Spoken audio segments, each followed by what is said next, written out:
Hi, this is Shu with a review of the LeBron 7 QS, as in Quick Strike. It's a limited release.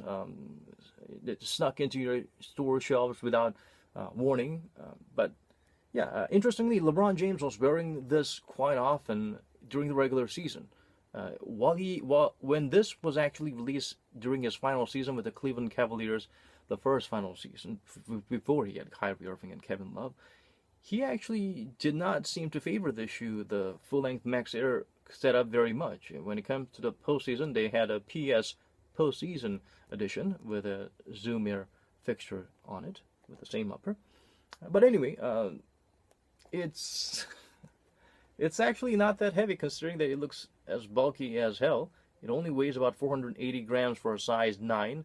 And this is the Chinese New Year edition, as that is why you see these Chinese characters and these little interesting patterns, cloud-like patterns all over. So that's a nice touch to this nice white patent leather.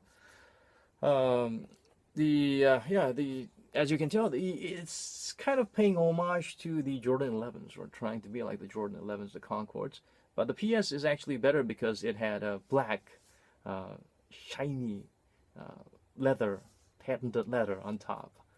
So yeah, the color is a little bit disappointing, but it's not too bad.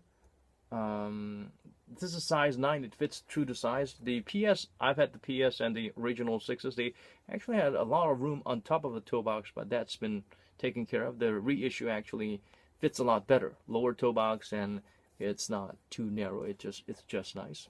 Going true to size would be recommended.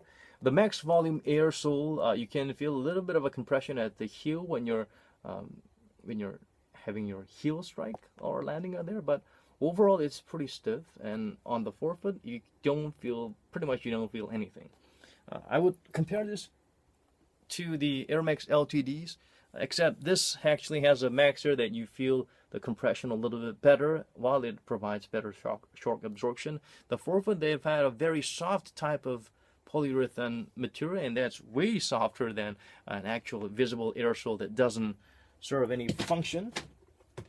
So that's a little disappointing. The LeBron 17s, of course, it's leaps and bounds better, especially because of these zoom pods separating to do their job when you're moving side to side. And the full length, I mean, the bulky 270 Max, it's kind of a little bit unnecessary because you only feel the compression on the edges. Overall, when you're landing on it or standing or moving, you don't really feel a lot of cushioning there. It feels like an injected Phylon, if you might exaggerate a little bit. So in that sense, this has a little bit better low profile, a little bit more responsive compression compared to the 17 on the heel. The pattern is actually pretty good. When it comes to herringbone pattern, you know that straightforward herringbone doesn't work, and having it in just one direction diagonally or whatnot don't always work.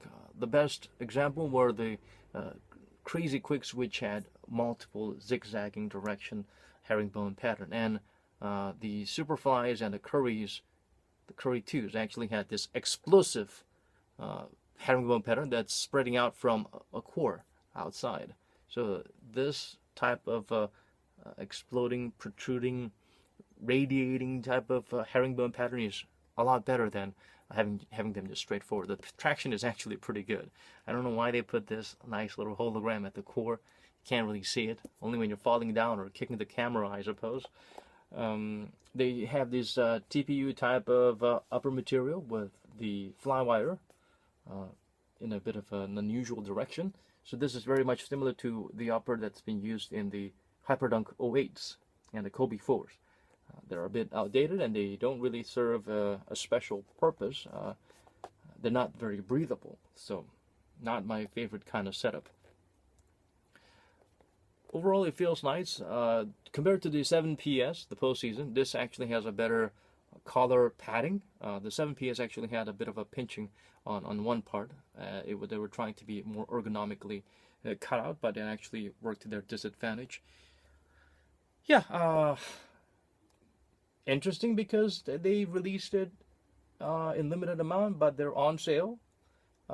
Interesting because LeBron was rocking these a lot. Maybe it's because it's the 10th anniversary, who knows, but they have not been the most impressive LeBron James signature lineup shoe. They still aren't. They did not make any interesting updates. Even if they maintained the way it was, it's not that great. I can understand why this was not the best-selling LeBron's uh, dating to today. I feel that the full-length Max setup doesn't work. Full-length Zoom Air Max setup actually works a lot better. That's why the LeBron 10s, I think, is one of the most hotly sought after LeBron James shoes to date.